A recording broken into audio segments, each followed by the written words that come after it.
Hey you guys, good evening. Welcome back to Simple Gardening. Just want to show you my beautiful angel's trumpet, you guys. Look at this. I've done a couple other videos, but I mean it is like what, mid-September. I garden in zone 8A, and as you can see, they're putting out another flush of bloom. Look at how amazing they look. And I want to get it on videotape to show you guys. I mean, look at this. I rooted it just from one little stem, and look at how it's fully grown. And I want to do a video for you because we're getting so much rain lately, and it's expected to rain for like 5 days straight. It's gonna probably strip these flowers, so I thought I would show you really quickly. Aren't they beautiful? Look at how elegant and graceful they are. And it's just a soft pale pink color. Isn't that beautiful? So I want to show you what it looks like when it first starts out. Here's a little bud right here, you can see it. And it actually starts out even smaller than that. Here is the little bud that it looks like when it first came. You can see even a smaller one right there. And then it gets to be this size, and then this size, and then it opens. And look, it's like a neon yellowish lime color. And then it opens up to a white color. Let me show you. Where is there one that's white? There's one. Here's one that's white over here. And then as it ages, it turns into this soft pink color. Look at it. Isn't that beautiful? And I mean, I'm so happy with this plant. It has flushed out like so many times. I thought for sure that it would be done by now, but it's still giving me a whole bunch of bloom and even more buds coming out on each stem. It does have a really vigorous growth, so I actually had to cut a stem. You see right here, I had to cut the stem because it was like over there somewhere, just like how it's flowing out over here.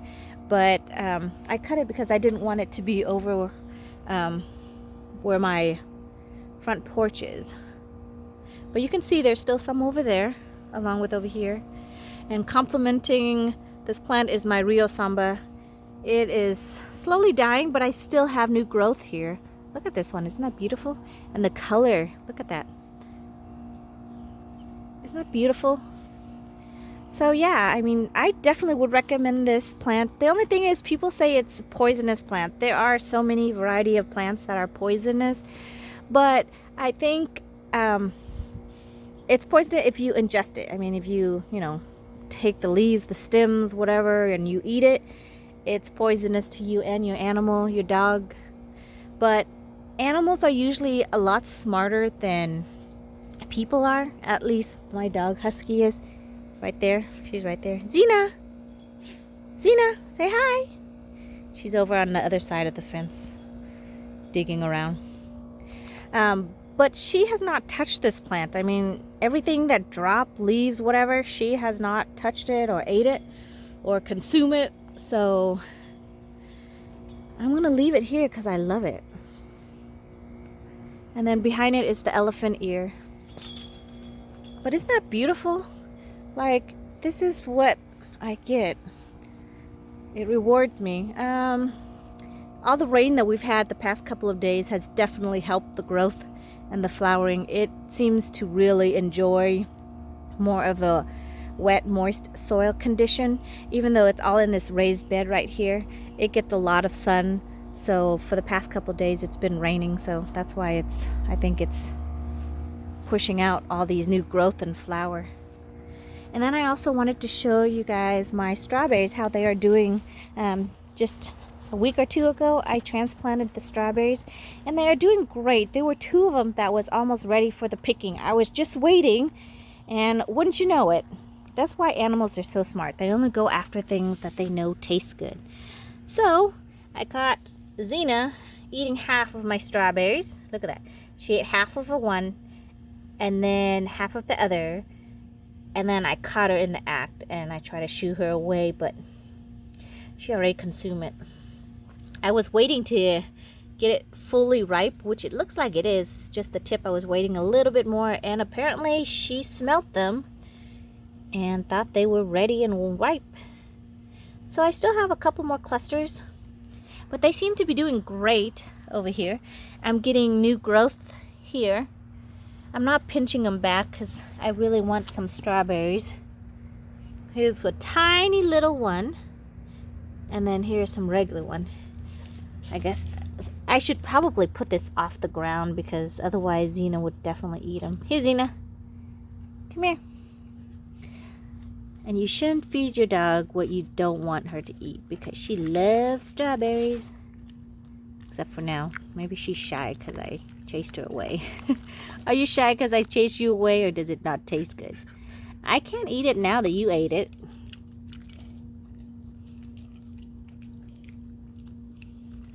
Oh no, one did fall off. Look, this little one fell off. It's not ripe yet. It's not going to taste good. Xena.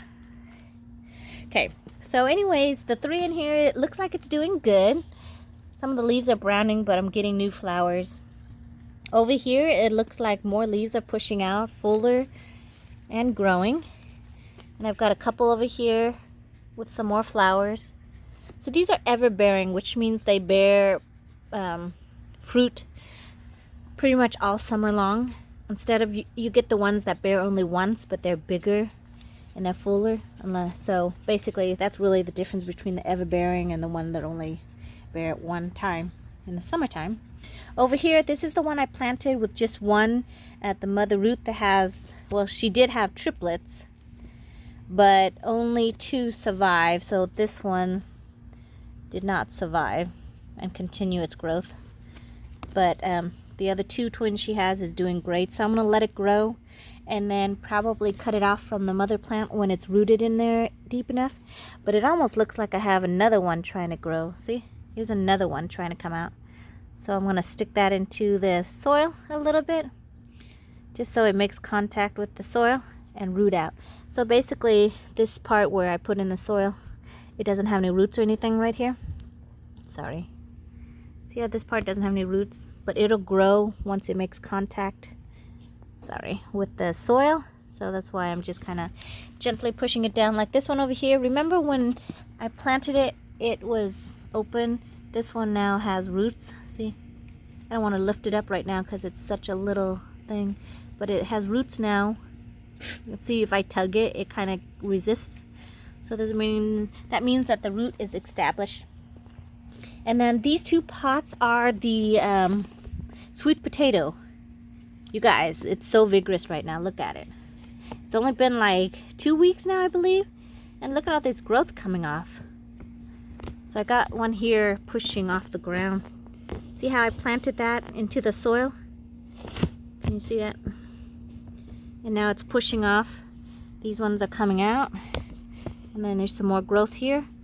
So more vigorous, more potato it consumes.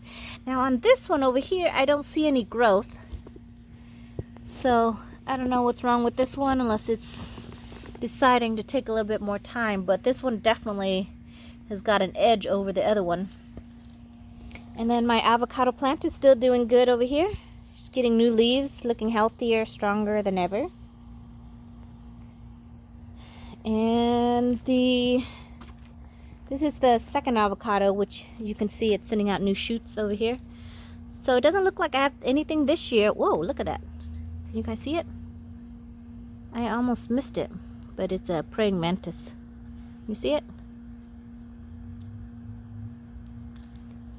There he goes. Look. Oh, there they go, flying away. You see it? It's right there. That's a praying mantis right there. I don't think I've ever seen one actually fly though.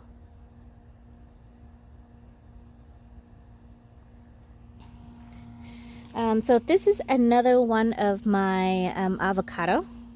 Everybody can eat avocado and uses avocado. Mayor's lemon, still doing good over there. No lemons though yet, so I don't expect to get anything this year since this is the first year I have it in the ground. The guava tree, it's doing great, pushing out new leaf. Oh, look at that hornet trying to get all those ants. So I've discovered, watching through other YouTube channels. See, we all learn from YouTube, right? So if you see signs of ants, that means you have aphids. Aphids are those little white things over there that eats all the youngling stuff.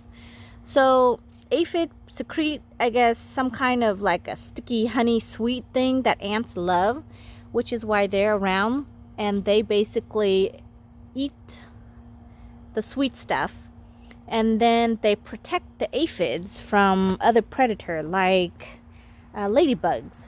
So the ants would attack the ladybugs because here's a ladybug right here. So this is your ecosystem right here. So the ladybugs eat the aphids, but the ants needs the aphids for its food source because it secretes that honey that they want. So then they chase after the ladybugs.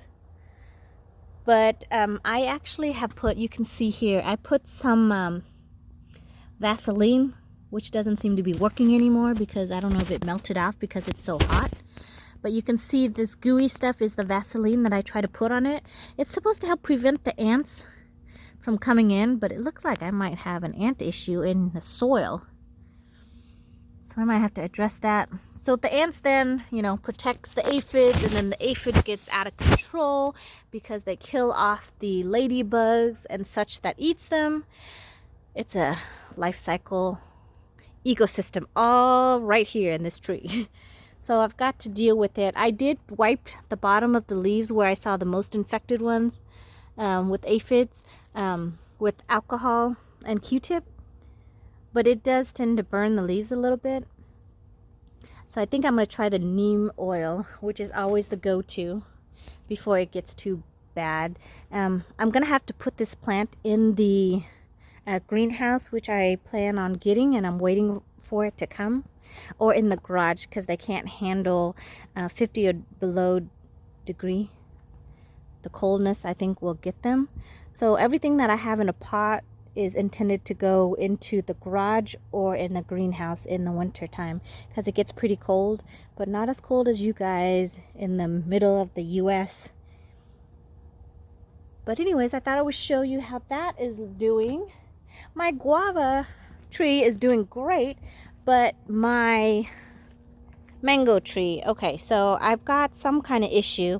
It's either fertilizer burn, sunburn, some kind of burn. I don't know what it is. I try to Google it. I can't really find anything similar to this other than that it could be fertilizer burn. I did fertilize it in hopes that it would love it, but it's probably reacting to my fertilizer. It is producing more leaf, which is great. First year, so I don't expect anything. But at least the leaves where they were bright yellow, like up here, is now finally starting to turn green, kind of like the ones on the bottom. So that's good, even though I've got a couple leaves that are having issue, and there was a little node right there that fell off. But see, it usually looks like this. Let's see if you can see it. And then new shoots will come from there, just like this one right here, this long stem. But yeah, it is stressing some way, somehow, and this is my first year growing a mango.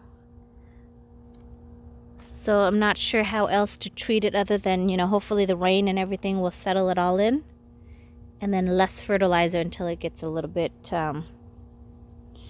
more mature. Anyways, back to my star of the night. Again, Angel's Trumpet. Love it. Definitely, you guys should get one. As long as you're not afraid of your animals eating everything they see in sight. So this plant, isn't that beautiful? Like there's a little stem on the inside. It's like a little pink tent. I hope you guys are having a great day. Thank you for watching, and I will see you in the next one. Bye, everybody.